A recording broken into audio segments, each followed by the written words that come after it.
N'ayant pas fait de grandes études, Jacques Calafa eut longtemps le regret de ne pas trouver le courage de se lancer dans l'écriture. À l'aube de ses 70 ans, il se décide enfin, modestement, à rédiger son premier livre, puis les deux autres, espérant vivement que ses histoires séduiront les lecteurs. Découvrons ensemble les 3 œuvres de Jacques Calafa. Le Pitchoun est un livre autobiographique qui a pour but de mettre en lumière 2 sociétés différentes. L'univers des années 50, qui sont peut-être grises mais ni noires ni dorées, socialement sinistres et dynamiques tout à la fois, et le monde d'aujourd'hui ultra connecté. 2 sociétés où la technique a complètement transformé nos vies. Avant, les hommes avaient le temps de vivre.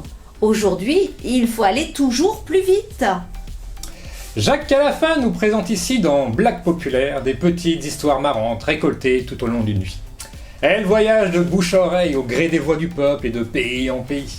Elles sont revenues pour être couchées sur le papier, afin d'être communiquées, partagées et faire rire. Objectif ultime!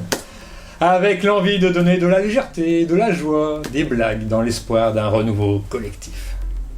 Enfin, une vie, un conte de fées, et comme son nom l'indique, un peu un conte de fées vécu.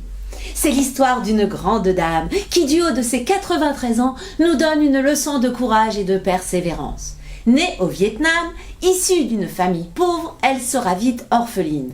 Elle sera amenée chez des parents éloignés et souffrira de leur méchanceté et de la faim.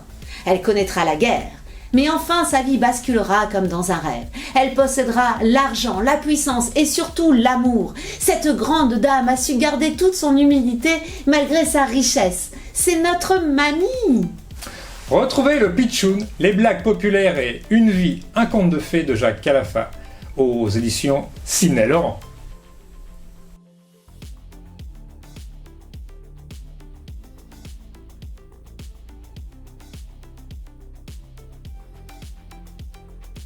Soutenez nos auteurs en vous abonnant à la chaîne Sidney Laurent. Activez la cloche pour être informé de la sortie des dernières interviews.